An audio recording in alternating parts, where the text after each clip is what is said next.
Hello दोस्तों, स्वागत है आपका हमारे यूट्यूब चैनल में। चलिए तो शुरू करते हैं आज फिर से एक नया सेशन में। और ये आप लोग का क्लास 12 का इतिहास का चैप्टर 8 है, ठीक है। और इस चैप्टर के साथ अभी ऑब्जेक्टिव क्वेश्चन देखने वाले हैं, ठीक है। तो चलिए शुरू करते हैं पहले क्वेश्चन से। चलिए देखिए पहला क्वेश्चन क्या है कि आईने अकबरी के रचनाकार कौन है। देखिए काफ़ी इंपॉर्टेंट क्वेश्चन है आईने अकबरी, ठीक है। आईने अकबरी का रचनाकार कौन है, तो वो है अबुल फजल, ठीक है। अकबर के दरबार में रहने वाले अबुल फजल है इसके रचनाकार, ठीक है। नेक्स्ट पढ़ते हैं अगले सवाल की ओर। देखिए दूसरा सवाल क्या है कि अकबरनामा की रचना किसने की थी। अब आगे अकबरनामा की रचना करने वाले, अकबरनामा की रचना वाले करने वाले कौन है, वो है अबुल फजल। वही सवाल है, फिर से घूम के आ गया, थोड़े से बदलाव करके दिया हुआ है, ठीक है। बढ़ते हैं नेक्स्ट क्वेश्चन की ओर। ये रहा आपका तीसरा सवाल। अबुल फजल द्वारा रचित आइन ए अकबरी में किसके शासनकाल का वर्णन है।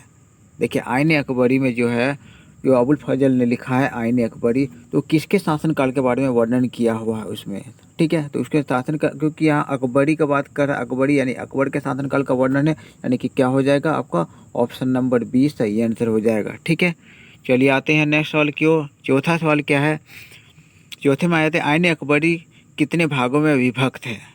देखिए क्वेश्चन, ये क्वेश्चन जो है बस काफ़ी इंपॉर्टेंट क्वेश्चन है कि आईने अकबरी कितने भागों में विभाजित होता है, ठीक है। तो कई परीक्षाओं में बार बार ये क्वेश्चन रिपीट हुआ है, ठीक है। तो याद रखिएगा कि आईने अकबरी को 5 भागों में विभक्त किया गया है, ठीक है। नेक्स्ट आ जाते हैं पांचवा क्वेश्चन। आईने अकबरी के अनुसार भूमि को कितने भागों में बांटा गया है, ठीक है। आईने अकबरी जो किताब है अबुल फजल का लिखा हुआ है, तो उसमें किताब में जो है भूमि के कितने भागों के बारे में बताया गया है कि भूमि कितने भागों में बंटा हुआ है, ठीक है। तो उस किताब में लिखा हुआ है कि भूमि ऑप्शन नंबर डी 4 भागों में विभाजित है। तो सही आंसर क्या होगा, ऑप्शन नंबर डी 4 भाग, ठीक है। बढ़ते हैं नेक्स्ट सवाल की ओर। चलिए देखते हैं छठा नंबर। देखिए भारत में मक्का कहाँ से आया। देखिए मक्का ओरिजिनली अगर शुरू से बोला जाए तो भारत में शुरुआत भारत से नहीं हुआ, ये किसी दूसरे देश से आया हुआ है। तो दूसरे देश से आया हुआ, दूसरे देश के शासक भारत आए और भारत में उसकी खेती करने शुरू कर दिया, और आज तक भारत में उसका खेती होते चला आ रहा, ठीक है। तो चलो बताते हैं कि मक्का आखिरकार आया कहाँ से है। तो मक्का आया है एक्चुअली में अमेरिका से, ठीक है। अमेरिका से आया है भारत में और यहाँ पर उत्पादन इसका होने लगा है। बढ़िया अगले सवाल की ओर। सातवां ने देखिए, इनमें से कौन सी फसल मूलतः भारत का नहीं है।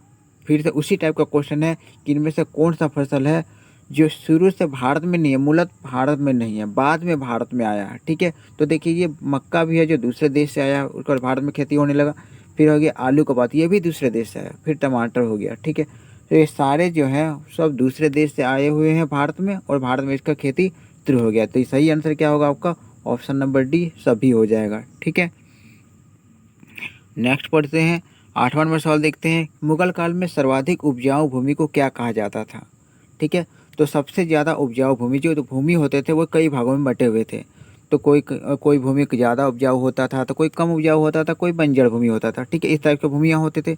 तो पूछा कि सबसे ज़्यादा उपजाऊ भूमि कौन सा होता था, तो वो होता था पोलज। ये पोलज भूमि जो होता था वो सबसे ज़्यादा उपजाऊ होता था, ठीक है।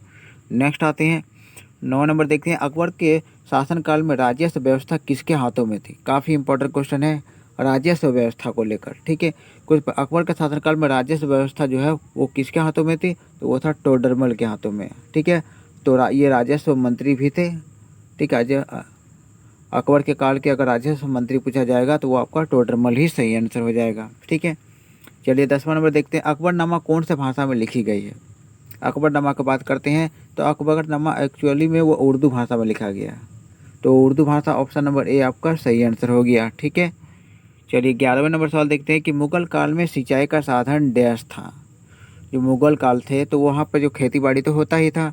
तो खेती बाड़ी होता तो वो लोग सिंचाई किस चीज़ से करते थे, तो वे कुआं से भी सिंचाई करते थे, तालाब से भी सिंचाई किया जा सकता था, और नहरों से भी सिंचाई होता था। यानी उपरोक्त सभी जो है ऑप्शन नंबर डी वो आपका सही आंसर है। चलिए बढ़ते हैं नेक्स्ट सवाल की ओर। ये रहा आपका 12वां नंबर सवाल। किस शासक ने अपनी राजधानी दिल्ली से दौलताबाद में परिवर्तित किया, ठीक है। दिल्ली से दौलताबाद शासक कौन सा शासक रहा है जिसने अपना राजधानी दिल्ली से दौलताबाद में बदल दिया था। तो वो कौन रहे थे, वो थे ऑप्शन नंबर डी मोहम्मद बिन तुगलक, ठीक है। मोहम्मद बिन तुगलक जो है ऑप्शन नंबर डी वो आपका इस क्वेश्चन का सही आंसर है। चलिए 13वें नंबर सवाल में आते हैं। देखिए जजिया किससे लिया जाता था, काफ़ी इंपॉर्टेंट क्वेश्चन है। जो जजिया होता था तो वो एक्चुअल में गैर मुस्लिमों से लिया जाता था, गैर मुस्लिम। तो गैर मुस्लिम होते थे, यानी कि मुस्लिम को छोड़ के जो दूसरे होते थे, दूसरे जाति, वो गैर मुस्लिम कहलाते थे।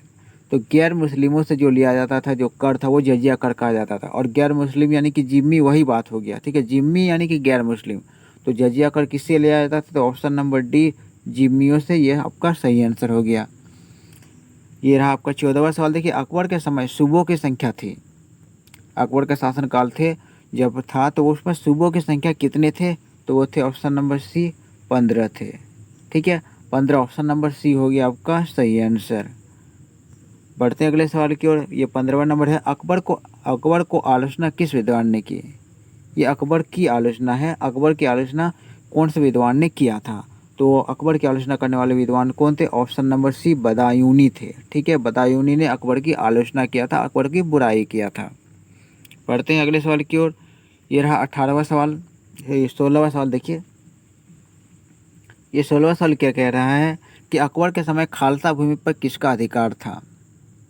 खालसा भूमि जो होते थे तो उस पर अधिकार एक्चुअली में किसका होता था। खालसा भूमि और सरकारी भूमि होते, सम्राट जिसके मालिक होते थे, ठीक है। तो यानी कि खालसा भूमि के जो मेन अधिकार होता था, मेन मालिक होता था, वो ऑप्शन नंबर ए सम्राट होते थे, ठीक है। सम्राट सम्राट के अधिकार क्षेत्र में वो भूमि आते थे, ठीक है।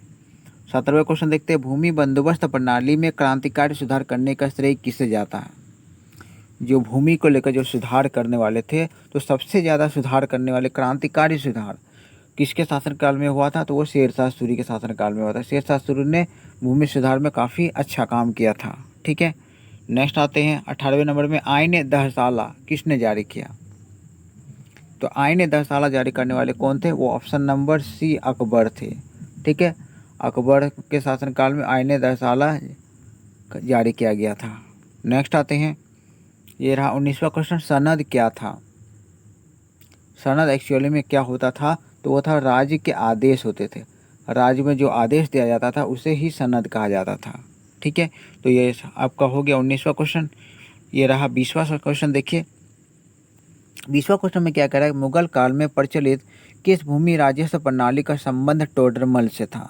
तो टोडरमल का संबंध किस भू राजस्व प्रणाली से था, तो उसका संबंध था ऑप्शन नंबर डी जब्ती प्रणाली से, ठीक है।